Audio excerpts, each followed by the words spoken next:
ពានព្រះទិសស្ពាននេះត្រូវបានគេហៅឈ្មោះច្រើនផ្សេងគ្នាដូចជាស្ពានប្រាប់ទិសស្ពានព្រះទិសស្ពាននេះនិងស្ពានកំពង់ក្តីជាដើមនៅក្នុងសំណេររបស់លោកអេចេនអៃមូនីញេនាឆ្នាំ1900ស្ពាននេះបានកត់ត្រាឈ្មោះពីភាសាខ្មែរមកអក្សរឡាតាំងថាស្ពានប្រាប់ទិសឬស្ពានព្រះទិសបើពិចារណាតាមវិធីភាសាសាស្ត្រស្ពាននេះគួរមានឈ្មោះថាព្រះទិស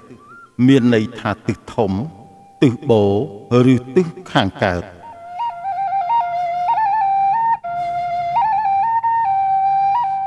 ព្រះទិសអាចហៅម្យ៉ាងទៀតថាបុព្វទិស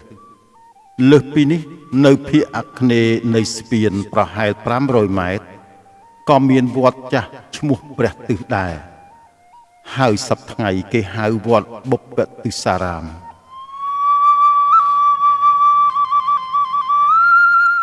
ស្ពាននេះស្ថិតនៅលើផ្លូវបុរាណតភ្ជាប់ពីអង្គរទៅខេត្តខណ្ឌផ្សេងនៅភាគអាគ្នេយ៍នៃរាជធានីអង្គរ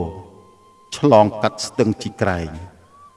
វាជាស្ពានដែលវែងជាងគេក្នុងចំណោមស្ពានទាំង22ឥឡូវនេះមើលឃើញតែ11ទេក្រៅពីនេះបានធ្វើផ្លូវលុបពីលើអស់ហើយលើដងផ្លូវនេះដែលមានបណ្ដោយប្រវែង86ម៉ែត្រទទឹង16ម៉ែត្រកម្ពស់10ម៉ែត្រពីបាតស្ទឹងរុនត្រដេវចំនួន21និងសសរចំនួន20ស្លាបស្ពានទាំង4មានប្រវែងខុសៗគ្នាដែលក្នុងនោះស្លាបខាងពាយ័ព្យប្រវែង22ម៉ែត្រនិងកម្ពស់5ម៉ែត្រស្ពាននេះធ្វើអំពីថ្មបាយក្រៀមលម្អដោយបង្កាន់ដៃនាគមានក្បាល9និងថ្មគោលចំនួន4ធ្វើអំពីថ្មភក់ថ្មគោលពីខាងលិចមានម្ខាងឆ្លាក់រូបយក្សជាឆ្មាំស្ពាននិងម្ខាងទៀតជារូបទេវតាដូចចម្លាក់ទ្វារបាលតាមប្រាសាទសម័យបាយ័នដែរ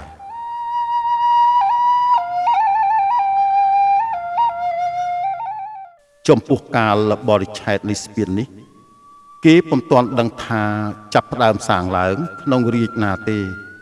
គឺគ្រាន់តែដឹងជាទូទៅថាស្ពាននេះ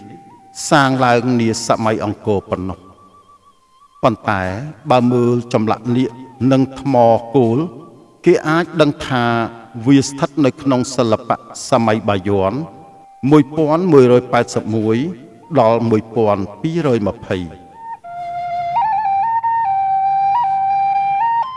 ស្ពាននេះបានជួសជុល2ដងហើយម្ដងនៅឆ្នាំ1925ដោយស្ថាប័នសាលាបារាំងចុងបូព៌ាបានជួសជុលនិងលើកក្បាលនាគទាំង4ដាក់បញ្ឈរលើជើងទម្រដើមវិញបន្ទាប់មកពីឆ្នាំ1965ដល់1967រាជការខ្មែរដែលដឹកនាំដោយក្រសួងសាធារណការនិងដឹកជញ្ជូនបានជួសជុលផ្លូវជាតិលេខ